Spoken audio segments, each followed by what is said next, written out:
This video is for anyone in Ireland or Europe who wants to start getting investing.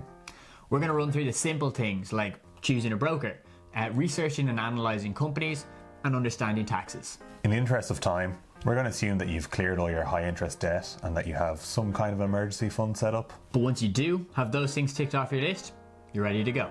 I'm Steve. I'm Cian. And this is The Learnings Report, a show where we make investing accessible and understandable for everyone. This week, as we said, we're going to be running through all the things you need to know to get started investing in Ireland. So let's dive straight in. First things first, choosing a broker. You're going to be limited by the number of brokers you can choose from as an Irish investor, so we're going to talk about the ones that are available to you due to the fact that you're from Ireland or Europe. For complete beginners, we'd recommend Revolut. Chances are you already have Revolut on your phone, and they offer a simple investing platform to use as part of the app. You are going to be a little bit limited on Revolut in terms of the educational resources and the investing tools that the app offers. In addition, you're also going to be a little bit limited by the number of companies that you can actually invest in.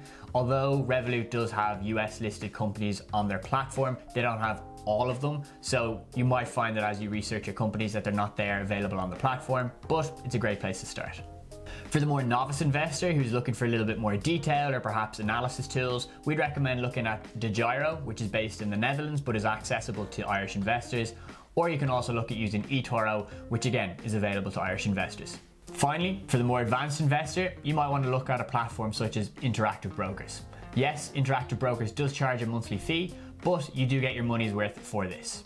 Interactive Brokers is definitely more tailored to an advanced investor who wants a lot more fundamental analysis tools, educational resources, and access to a lot of international markets. You do pay a monthly fee for this, but it might be worth it if that's what you're looking for. We've done a full video review of a number of these brokers, so if you're interested in checking that out, you can check it out here or in the description below. So step 2 is to research companies or ETFs that you're interested in. So what you want to do is create a watch list of companies that you're interested in. So this could be on an Excel sheet, in your investing app, or even just on a piece of paper. But how do you create this watch list? There are many ways to find companies. The first place you can start is to think of companies that you already use. So these could be services, for example, like Netflix and Spotify. Could be food you buy, like McDonald's, or it could be a company that you're just in awe of. The second thing you can do is think of industries that are going to grow a lot in the future. So some examples of industries that are on the rise are renewable energies, sustainable living, or plant-based foods. The third thing you can do is to learn as much as possible. We have linked some resources in the description, as well as some investors that we admire, so make sure to check them out. Number 4, and most importantly, is to choose companies that you actually understand. You'll hear many people talk about companies that they're interested in or that are doing really well, but in reality, if you don't understand the company, you're pretty much gambling. Finally, as Steve mentioned in the broker section, not all stocks will be available to you depending on which broker you have. So make sure to check on the broker beforehand whether you can actually invest in a company before you go ahead and do all the research. So once you have that watch list, next step is to start analysing the companies. If you haven't yet watched our How to Analyse a Stock series, we did 2 videos on both a quantitative and qualitative analysis of a company and how to do it. So make sure to check those out if you haven't already. Just for your reference, a qualitative analysis looks at a company's leadership qualities, its competitive advantages, and its future growth potential based on the industry it's operating in. Then on the other hand, a quantitative analysis looks at all the number-related stuff that you want to look at when analysing a company. Things like its margins, its revenues, and its earnings per share growth over time. As mentioned, the 2 videos that we've already recorded guide you through this process in a step-by-step format, and it's really easy to understand for a beginner investor. And then one final note, 2 platforms that are free and really useful when analysing a company is Yahoo Finance and Morningstar.com. Make sure to check those out as they give all the background and financial info that you could need for analysing a company. Step 4, buy your first stock or ETF.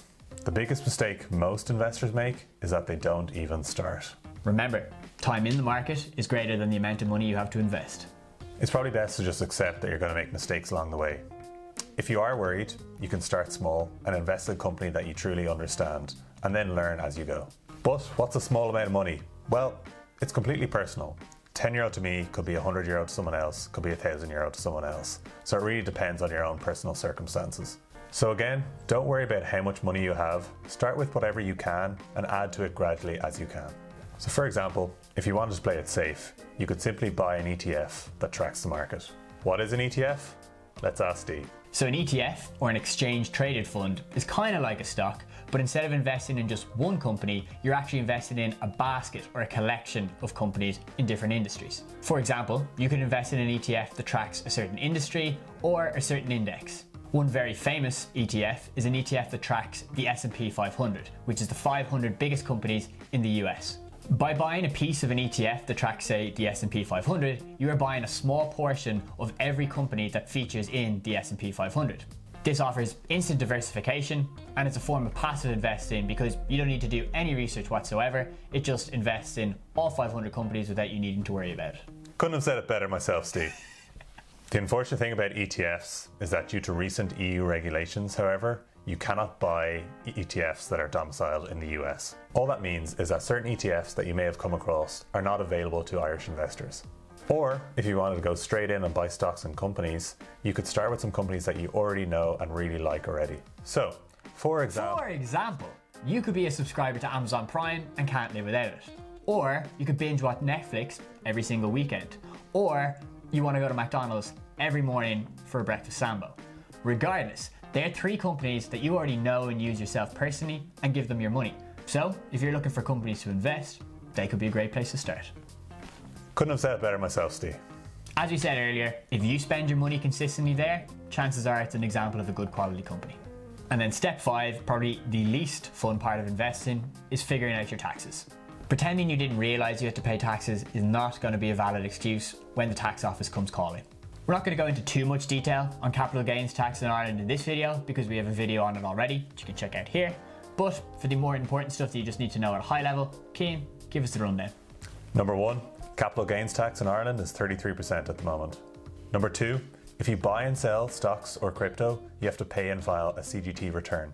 In addition, one other thing just to keep in mind is that if you get dividends during the year from any of the stocks or shares that you hold, you will need to pay tax on these. However, dividends are charged as income as opposed to capital gains tax. It's your responsibility to keep track of the trades that you make during the year so that you understand what your tax liability is when it comes to tax season. So all of this can seem quite intimidating, but you've already taken your first step to start investing. And as we said earlier, the first most important thing to do is simply start, and the second is just keep learning as much as you can. And that's what our channel is here for. We're here to help you learn how to invest. So all the stuff that we've talked about is going to be linked in the description below. And of course, we did mention some other videos that we've recorded that should help you out. So also make sure to check them out. Thank you for watching. We hope you now understand how to get started investing in Ireland. If you have any questions at all, let us know in the comments below, or otherwise, see you in the next one.